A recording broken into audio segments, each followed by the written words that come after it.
March, Kigali and African countries witnessed the commitment of 50 countries to establish a regional common market. The 11th of May, Kenya and Ghana have gone one step further in handing to the African Union Commission the documents ratifying the African Continental Free Trade Area Agreement.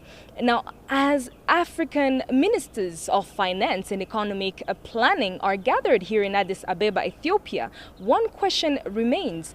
Are African countries ready to take the bold steps that are needed to make the African CFTA a reality on the continent? So we're gathered here, ministers of finance are gathered here and experts talking about how we go about the African CFTA. Two countries so far have ratified the document. What do you expect as an aftermath? As soon as we have the 22 countries by July that ratify, what do we expect after in terms of next steps? So a couple of things. Once we have got the critical mass of countries, which is 22, the treaty is supposed to get into force 6 months later. And I'm confident we shall get there. But that is the beginning of a long journey. There are many more schedules to be negotiated on safeguards, dispute resolution, anti-dumping, the kind of technical issues which make people comfortable with the treaty agreements. So that's one part. But we'll have now to begin the second part, which is how to deal with non-tariff restrictions. You know, tariffs are a problem, but non-tariff barriers are the bigger problem. In fact, by some studies I have seen, the benefits of removing non-tariff restrictions are probably 3 times in monetary value those of removing tariffs. So getting the CFTA in place administratively in terms of programs, but then moving on to ensure that you convert a CFTA into free trade, because a free trade agreement and a free trade is not the same thing. There's work to be done in between. For me, the key issue is to explain, especially for people who are still having some worries, some concerns, and to show them that actually those concerns are all addressed very well in the CFTA as we have it now. Many people don't understand that. They don't understand that, for example, the liberalization, the CFTA, is only 90%. They don't know that every country will have a right to propose a list of goods which is known as sensitive lists, which are off list, and others which are not to be liberalized right now. They don't understand, for example, that 50% of the benefits of the CFTA will be services, not merchandise products. So there will be a lot of pedagogic work to explain to businesses and even a few governments. And as reiterated by the Prime Minister of Ethiopia, all Africans are winners with the African CFTA, as it must create inclusive prosperity for all Africans, including marginalized and vulnerable communities, thus urging all remaining countries to ratify the agreement. African Continental Free Trade Agreement in place, and once it enters into force in particular, I am confident that the opportunities for us to attract more investment will only increase. The Continental Free Trade Agreement should be shaped and implemented so as to enable Africa to create opportunities for its citizenry, to spur our industrialization agenda, to ensure inclusive development for all Africans, and in particular women and the youth. This is for the good of the continent, and it is time for us to step up to the challenge of really, our first president used to say, let's seek ye first a political kingdom and all else shall be added. I think we've gotten to a point where we should all seek the economic kingdom and all else should be added. So let us have courage, let us be brave, and let us emerge the Africa that we all know should be. We had a historic signing by 44 leaders in Kigali. where they all committed to the African Continental Free Trade Area. So we've done 44, big. What is left now is ratification. For it to become law or for it to be effective, we need 22 countries to ratify. Thankfully, we have 2 countries that have ratified so far, Ghana and Kenya. It's my understanding that it was said this morning in the conference hall that Rwanda is to follow soon and Niger is also to come. So that would be what, 4. In the speech of the Prime Minister of Ethiopia, he indicated that Ethiopia would also going to do the same. So that's 5. So then we are left with 17 countries. And I think all efforts should be put in place to ensure that these 17 other countries ratify so that it becomes law or it becomes something effective, implementable. But just ratification is not enough. What protocols do we need to put in place to ensure that it works? And as we heard throughout the conference, it goes beyond trade. It goes beyond trade. There's the issue of currency. Thankfully, the Free Movement Protocol was also signed by about 30 countries. That too should be ratified. I know security is a concern for most people, and at times it becomes an issue for them. So that's why the free movement thing is not done. But we have to do that. We have to put in the issue of currency, the monetary side. 2, we need to ensure that there is macroeconomic stability in countries, so that countries do not get shocks, which prevents them for the trade to work, and therefore the exchange rate system will not work properly. 3, payment systems. What platforms do we have in terms to do the payment system? If you are a trader or an investor or a manufacturer in Rwanda and you want to sell goods to, let's say, Accra, and you have another investor or supplier in Accra. Now, the question is, which is a good question, what platform are we going to do this trade? Eventually, it's money. You came from Rwanda. I bet if I look into your wallet, you would have US dollars, because that's what you're going to convert here in order to get the Ethiopian birr. In the same way, in terms of the trade, question is that we are not able to, we don't have well-structured platforms, what we call the payment systems platform. So therefore, if I have to pay you for the goods that I have to ship it, you have to go to the central bank. My bank will go to the central bank, open letters of credit, and then there's a correspondent bank outside the continent, maybe in Europe somewhere, and that bank would also talk to another bank in Accra. So everywhere along the way, somebody is picking up a profit. So therefore, what we need to do, Novella, what we need to do is to create the platform for payments. Number 4, infrastructure, stupid. So we have this. Are our roads good enough? Right? So we need to beef up. Are our ports big enough, deep enough to allow big ships to come to our ports? Rwanda is a landlocked country, but as we say, we should make it a land-licked country. Switzerland is a landlocked country, but they don't talk about bottlenecks or challenges to trade. So what do we need to do to ensure that a country like Rwanda, which does not have access to the seaports, right? We have to have in place first-class roads that would go from Rwanda to Mombasa port, right? Or if you go to Tanzania port because you are part of the Central Corridor, we should make sure that the infrastructure is there to do that. And one of the ways we can solve it is to have what we call dry ports in between the transit, the harbor itself, and somewhere whereby when the goods come, they just do the inspection, and then the traders will go somewhere. They don't have to go to Dar es Salaam or Mombasa, but they bring all the goods to a particular place where they pay their taxes. So that's that. The other thing too, which is critical for us as we move into this arrangement in terms of trade, what are we going to trade? We need to add value to what we sell, which means that we have to move along the value chain. So for instance, Ghana should not only have cocoa to sell, raw cocoa, but it has to add value to transform the cocoa into chocolate.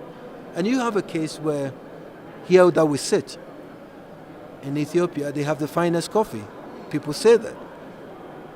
And yet, when you go to, I don't think I find Ethiopian coffee in Rwanda. I don't think so. Maybe it is, I don't know, but I never caught.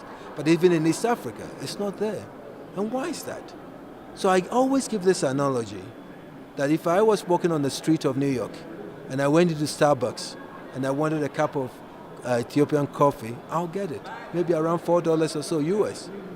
Here I would buy coffee maybe about 50 cents, maybe even less.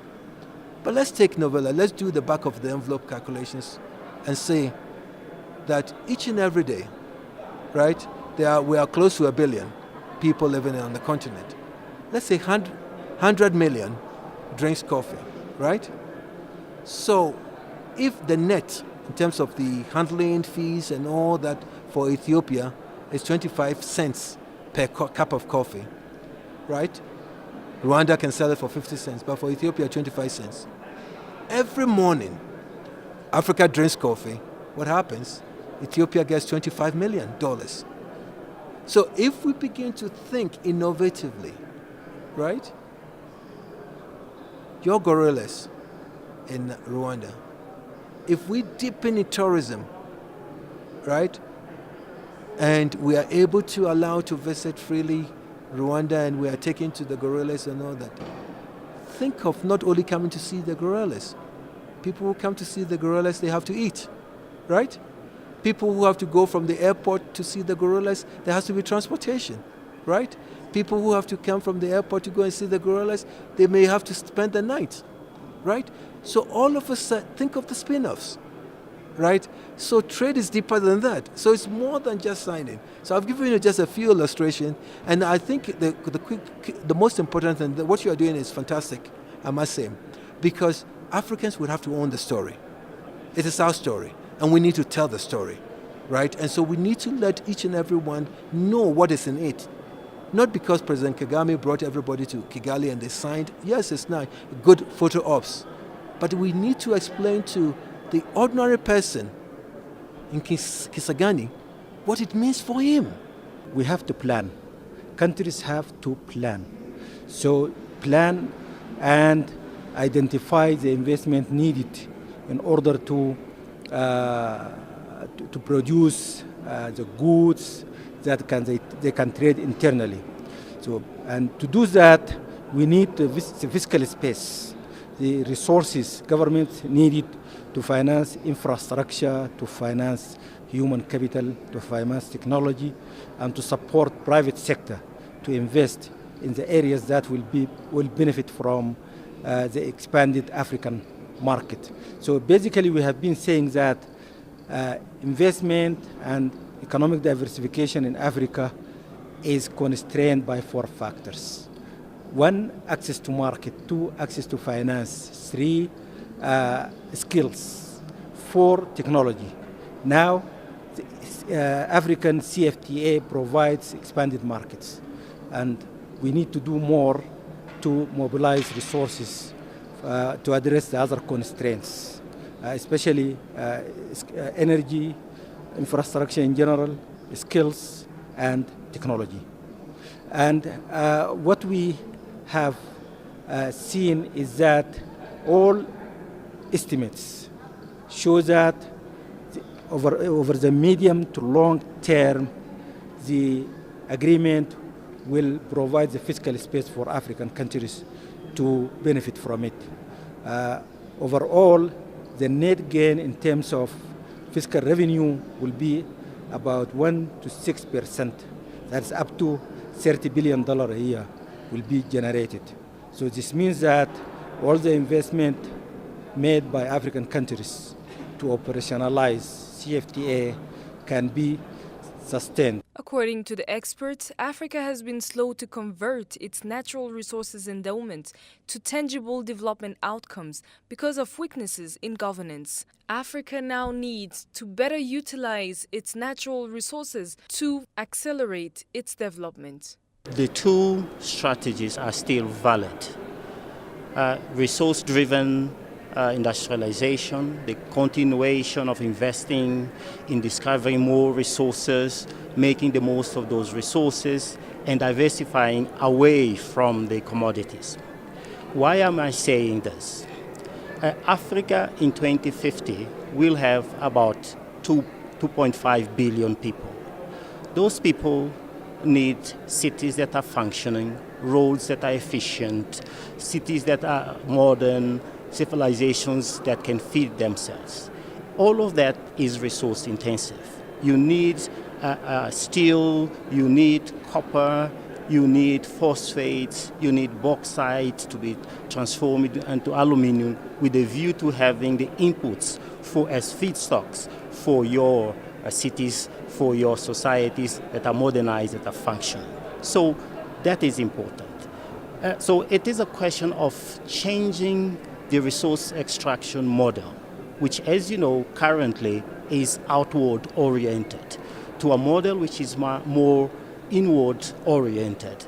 And with the numbers that we have now, I mean, urbanization levels that are growing very, very fast, middle class that is expanding, population that is growing, the fundamentals are much stronger now than it used to be the case in the past.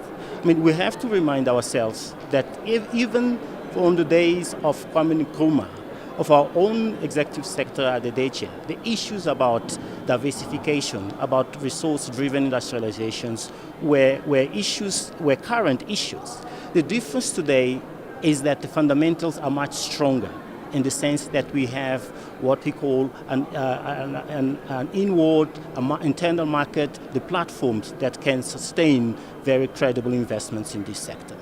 But at the same time, we should also remind ourselves that commodity prices suffer booms and busts. They are commodity prices cycles. And therefore, in order for us to insulate ourselves from that exposure to those commodity price fluctuations, we need to diversify our economies.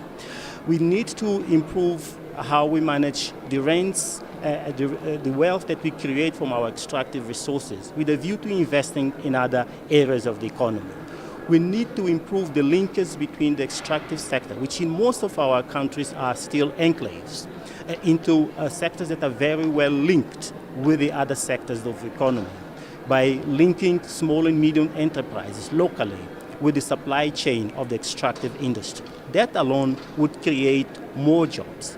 That alone would create more wealth, but the multiplier effects that are generated accordingly. So it's about exploiting all of those dynamics, investing in the resource sector, but looking at increasing the linkages and the clusters around it and utilizing the rents better to invest in the other sectors of the economy. Indeed, there's been great evolution, as it were, from the digging and exporting model of the past, where human rights were not respected, where child labor was present, where safety issues were not considered, to a mining sector which is, let's say, much better regulated, with efforts with creating a governance framework that can sort of inform operation managers, CEOs on what to do with a view to improving the development outcomes of mining. The International Council of Mining and Metals, ISMM, have developed what we call Sustainable Development Framework for the extractive industry, with a series of principles on community engagement, on environmental management, that are indeed contributing to improving the outcomes in the mining sector. But at the same time, we have the ugly mining. We have a mining sector that is still prone with incidents, with failures in environmental management. So those worlds are coexisting. And we also have the artisanal small-scale mining sector, which is a very difficult sector to regulate with the numbers are huge numbers. We are talking of 20 million or so people that are directly involved in the extractive industry, 100 million or so people that are indirectly dependent on the artisanal small-scale mining sector. So regulating that sector is very, very complicated. So first, there is improvements in terms of how the sector is governed, but more needs to be done. We are developing, through the International Resources Panel, a new framework which we call Sustainable Development License to Operate, which is consistent with the adoption of the Sustainable Development Goals. First, we recognize that the extractive industry contributes to the realization of all the 17 goals, and that is important. Second, we are saying that advancing governance in the extractive industry is a joint responsibility of both host and home countries, consumers and investors, shareholders, and so on and so forth. And all of them have responsibilities to ensure that there is advance in the sector. And we are framing a series of steps with a view to achieving at the SDLO, Sustainable Development License to Operate, by identifying good practices, the Botswanas of this world, which will then be serve as models to be replicated across the world. And so this is a very important effort with a view to ensuring that the extractive sector, which is always associated with the paradox of plenty, with the Dutch disease, with resource-driven conflicts, to a resource sector that contributes to sustained development and to creating wealthy, competitive, and modern societies. After all, Canadas of this world, the United States of this world, all grew from their natural resources sector. Africa can do the same if it improves into the governance, it improves in the skills, it improves in developing national development suppliers programs that can enable local, small and medium enterprise to participate in the value chain. So there's quite a lot that needs to be done. The ECA has contributed to the formulation of the African mining vision that provides a very good framework aligned along the lines that I've articulated earlier.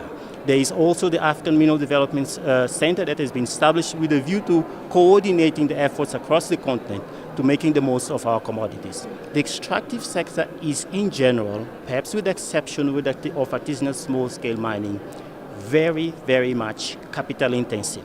So the number of jobs that you can create directly in the extractive sector will always be very few, especially now with all the automation, with the digitalization of production systems. We are seeing more modern mines which have very few people employed there. The effort, therefore, should be to try to understand the entire value chain, to try to promote the linkage which I've mentioned earlier, because that's where you can create the employment. So at the same time, there are, we have to talk about that, new minerals, what we call the boutique minerals, the battery minerals, the tech minerals. Those are the minerals that will be contributing to the electrification of our society. And those ones include the lithium of this world, the graphites of this world, the cobalts of this world, of which some African countries, like for example, the DRC that controls more than 60% of the entire global production of cobalt, they are in a position to exercise their bargaining power, to ask for more, to have more local content programs when they negotiate the contract. And that can indirectly also contribute to creating more jobs. And they can also include, when they negotiate their contracts, provisions with a view to promoting skills development. The skills are important, as you've identified. Some countries currently, they also have in their legislation those provisions. They indicate, for example, programs with a view to ensure that after a couple of years, senior management is localized. The problem has been always in enforcing those regulations. South Africa is negotiating what they call now Mining Charter the third generation, which is an effort again to create more black economic empowerment, facilitating what they call historically disadvantaged people entry to the mining sector. Those are examples that we have to look at in our effort to create model agreements that can balance the interests of local communities, of national governments, as well as, of course, of investors. So it's a very difficult sector, which has very serious tension lines, between different interest groups. For example, consumers these days, they don't want to consume any goods that can be associated with conflict. There are all sorts of efforts there to try and improve certification in the sector. Rwanda is doing very well with the tagging of the coltan and the tin and other minerals, and those are efforts that need to proceed continuously for us to have a mining sector that is well respected and that can contribute to the development of our societies. In short, all of those elements are contained in the African mining vision, which again I say is the framework for Africa to make the most of its commodities. Experts have also called for combined forces to stem the illicit movement of money and capital from one country to another amid revelations that illicit financial flows from Africa were stifling the continent's development progress. A simple quick win is improving tax efficiency and tax administration. I think we've had a number of examples of countries that with little changes, Mauritania is an example, where because they have improved on the efficiency of tax administration, they have been able to gain almost 2 percentage points in revenue collection. We have a growing economy on the continent. Many countries are changing the economic basis of their production processes. What we need to do is, one, reassess that, and ECA is doing a lot of work in helping countries to rebase their GDP. Basically what that means is saying, let's relook at the structure of your economy, let's look at where exactly we are creating wealth and value, and then let's relook at fiscal policy that allows us to get some revenue out of those sectors. So a very quick win is just efficiency in tax administration.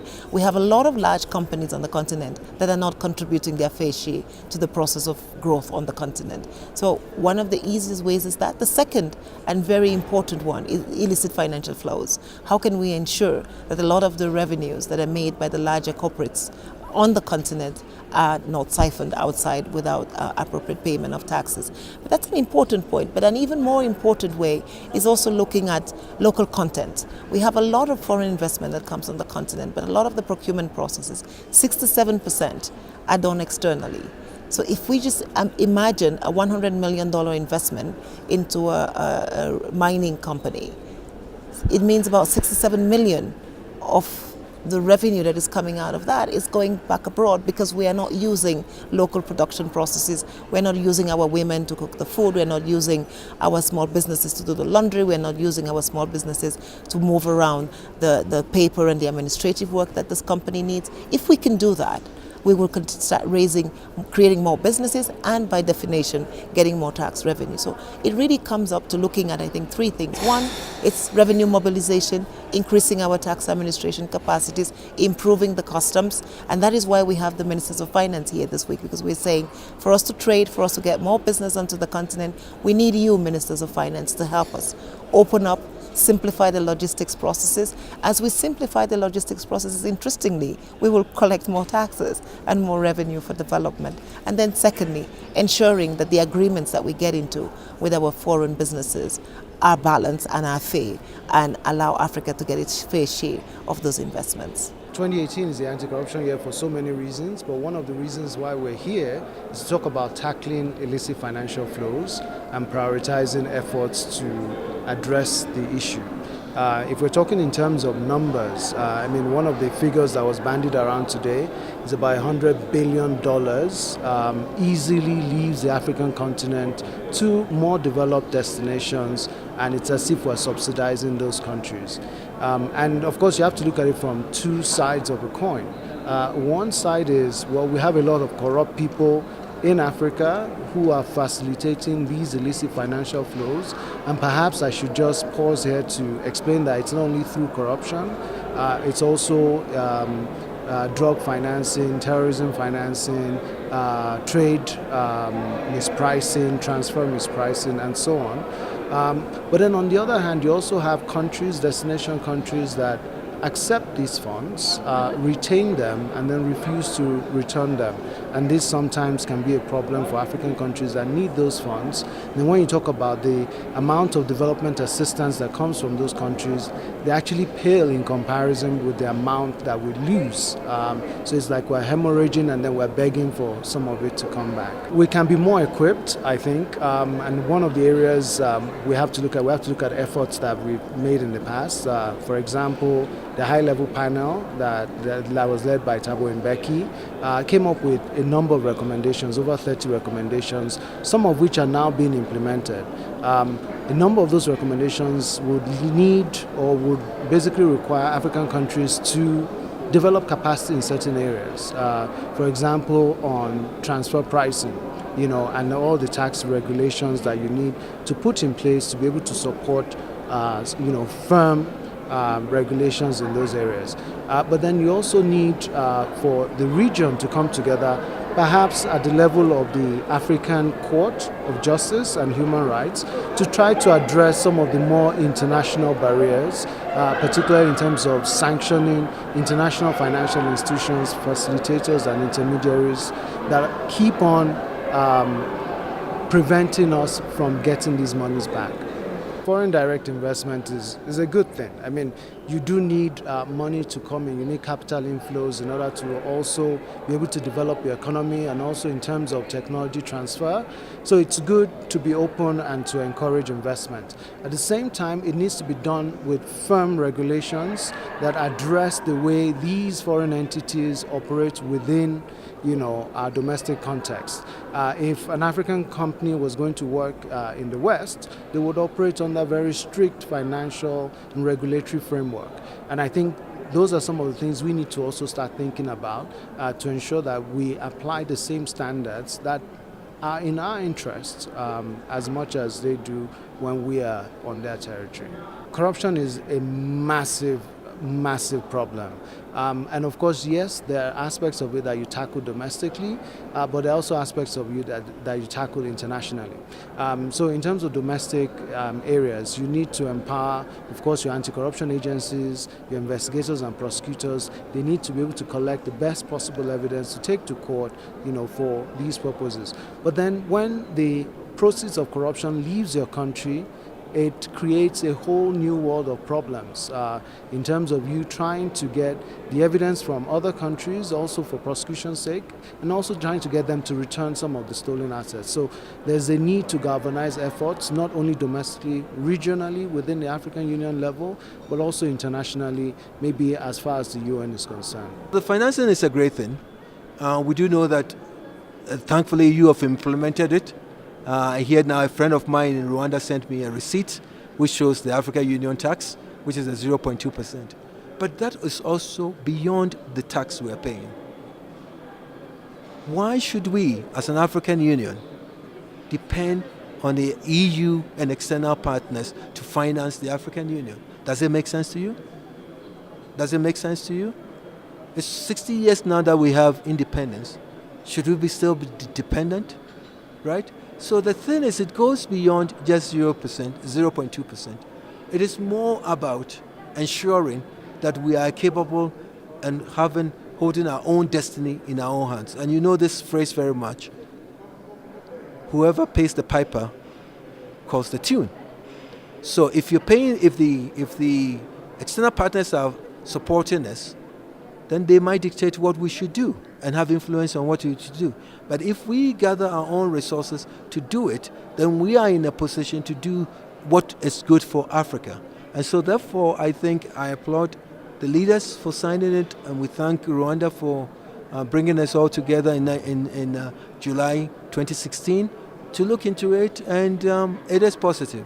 So I think what we need is about 22 countries that have either or are about to implement. We need to support that. We have a committee of ministers, 3 from each region, who are meeting regularly to ensure that it goes through the implementation. And the financing is a big component of the reforms of the African Union. It's a big component of that. And any support that must be given to it should do, because we need to become sustainable. We need to become sustainable. And it is within our reach. It's within Africa's reach to change and become, so that our kids and the youth will stop going elsewhere, right, and risk their lives in the Sahara and on the Mediterranean. And thanks to Rwanda for accepting the refugees from Libya, right? But we don't want that to happen, right? We don't want that to happen. We want to be able to raise the standard of living for everybody? I think the African Continental Trade-Free Area, I think it's one instrument I think that is going to scale up in terms of the economies that are moving to a different level. But first of all, the main benefits of it is that the countries will be able to benefit from trade in terms of how in country they'll be able to trade within another country, increase the capacity to be able to tell what comparative advantage they have on a particular kind of item to trade with another country. Second part, I think in terms of skills and in terms of employment, I think what we expect out of the country freedom, the continental country, the continental free trade area, is that a number of people will actually engage into employment. There will be people that will come in to be involved in employment, because then they will be easy for them to move to another country in terms of labor mobility. That will also make it very easy.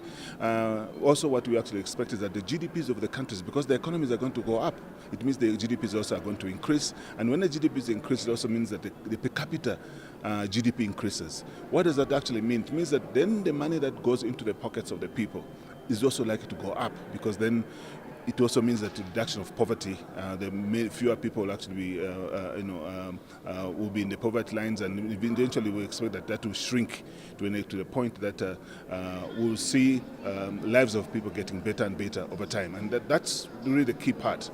And I think another part of it is that instead of having to rely on much of the export that comes outside the region, the countries will be able to tell the goods that come from other countries within Africa. They don't have to rely on goods that come from outside, where they have to pay so much on the taxes and so forth. They can now get goods from the neighboring country. And that really makes life much, much better for everyone, because then you'll be able to tell to whom am I should I trade with, at what cost, and what will be the arrangement that I need to get into, what will be the tax arrangement that has to go along with that. So I think there are a lot of benefits with this Africa Continental Free Trade Area agreement. Yeah.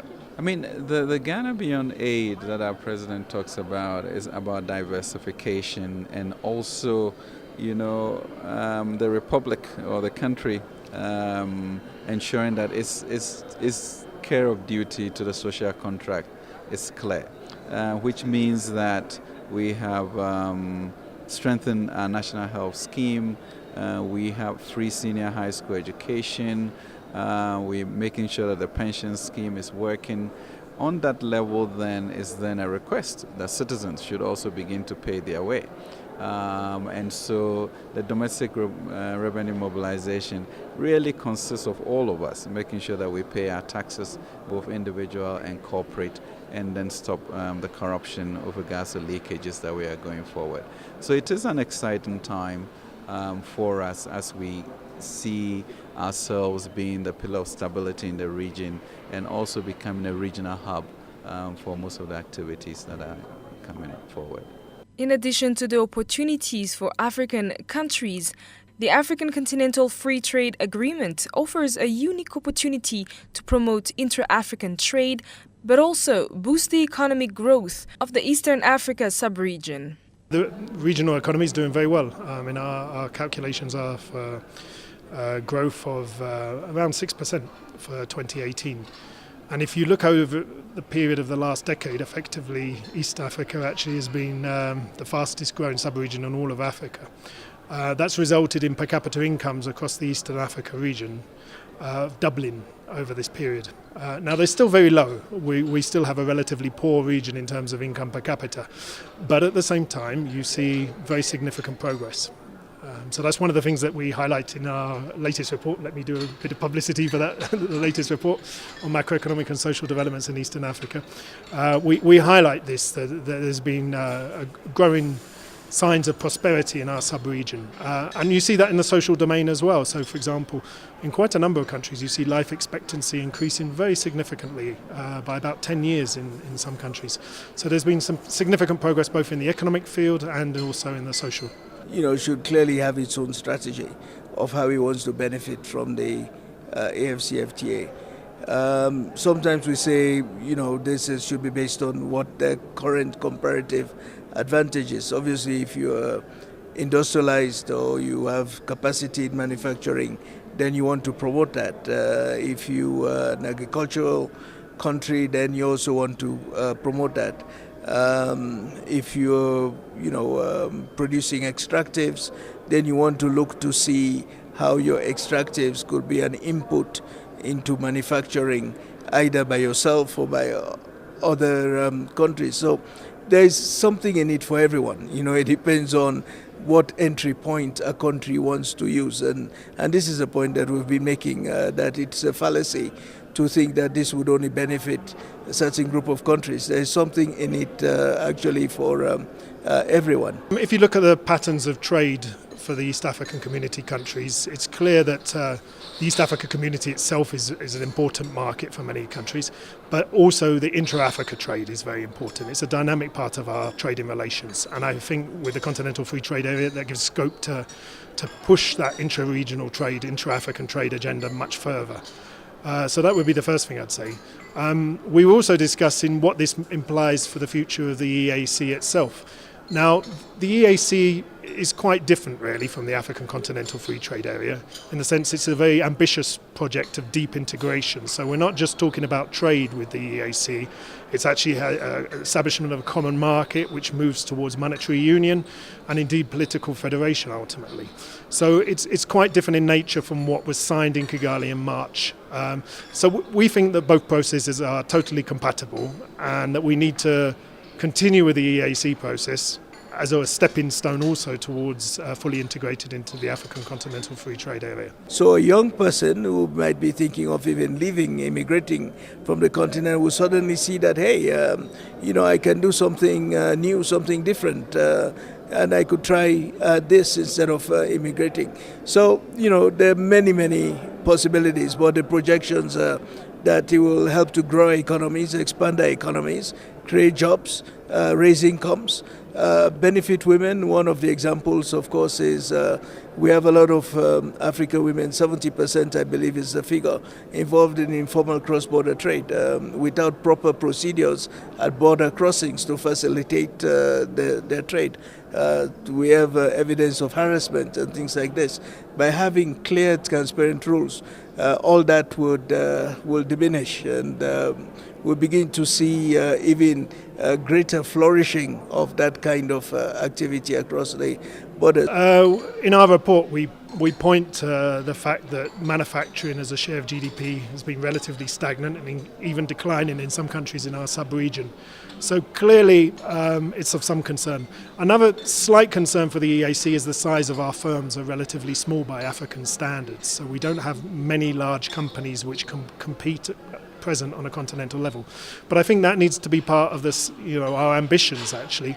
The African Continental Free Trade Area gives a lot of opportunities to upscale activities and for East African companies to become part of regional value chains. So I think that's the way forward. Otherwise, I fear that our manufacturing sectors are going to remain relatively stagnant, and we need to see higher levels of manufacturing, partly for the job creation issue that we were discussing earlier. Without a strong manufacturing base, I think we're going to have constant problems with balance of payments in terms of trade deficits, and it's not going to provide and create enough skilled jobs in the skilled sectors. So it's a very important part, and I think the African Continental Trade Area can potentially contribute towards that. Everybody talks about agro-processing because of the importance and predominance of agriculture in our sub-region. That's certainly the case, that a lot more can be done in food processing, beverages. We see that they're already the major part of manufacturing in our sub-region. Around 2/3 of manufacturing value added is in food and beverages. So that's one important sector. Then there's issues such as textiles, where we know that there's been this EAC policy to try to protect the domestic market from the import of second-hand clothing. Textiles would be another sector. There are also interest of foreign direct investors now, for example, in the automobile industry and motorcycles, for example, again. Chemical industries. I think the logic and rationale of the African Continental Free Trade Area is countries across Africa finding their niche in regional value chains. So we don't purport to have those industries completely. We vertically disintegrate across countries. So then you'd have to look at the kind of complementarity we could see with the SADC countries, for example, with South Africa, other countries outside our region. I think there would be a lot of scope for building on that. All the simulations that ECA has undertaken on the African Continental Free Trade Area shows that the largest benefits are going to be in those manufacturing industries. So that's one of the strongest rationales to move forward with that agenda. As we're going towards a more integrated Africa and an Africa that is closer to its population, what do you think should be the role of other actors, non-government actors, and the citizens in advancing the agenda of development that our continent wants to reach? It is fundamental. It is fundamental. One of the things which President Kagame's recommendations emphasized in the reform of the Union is that we want a union of the people of Africa. A union where the citizens actually feel it belongs to them. So on something as important as a free trade area, free movement of people, it is extremely important that all sections of society feel involved, and they should be involved. Whether it is business, whether it is youth organizations, women organizations, parliaments, it should be everyone in the boat. It will be part of the process of removing fears, real perceived, and actually showing that we're all winners. So I do agree, there'll be a need to get these things out of large conference halls like this one. Do you think that we can reach a prosperous continent free of poverty, maybe, through more trade, through the African CFTA and the initiatives that we're implementing now on the continent? Actually, I'm more nuanced than yourself. I think some countries have done extremely well on the Millennium Development Goals. And I think the majority of African countries too have done very well on the issues around of economic growth and human development. Where there are some challenges are issues of ensuring job creation, transformation, and inclusion. Those issues are work in progress. For me, the crux of the matter is the following, that if you take sectors like education and health, where there has been significant progress, a large part of this, in many countries, have been funded by donors.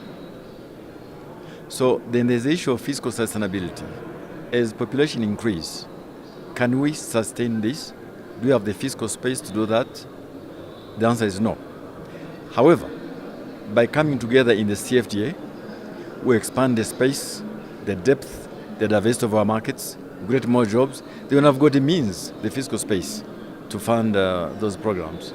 So I do think that actually the CFTA provides the answer at once to the dependence on foreign funding, number two to the issues of inclusion, job creation and transformation. And that's why I think, as someone was saying, if you begin by asking how much does my country lose or win, the answer is we all lose something, but together we win quite a lot. And that's the chance we have in the next probably 3 years to get this in place.